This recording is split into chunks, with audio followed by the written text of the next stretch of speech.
তাড়াতাড়ি পরিষ্কার করো, এখন আরো কত রক্ত লেগে আছে, নয়তো কম্পিউটার ক্লাস স্টার্ট হয়ে যাবে।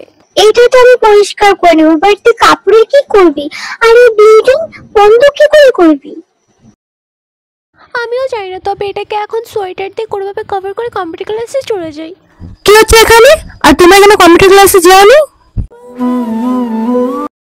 আরবি শুনে পাচ্ছি পিরিয়ড। হ্যাঁ sir, it's very common now.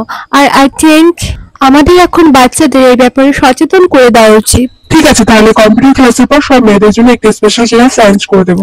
Sir, why only girls? আমি এখনই দেখলাম ওই ছেলেটি কিভাবে তার ফ্রেন্ডসের হেল্প করার চেষ্টা করছিল। I think all kids need to learn this.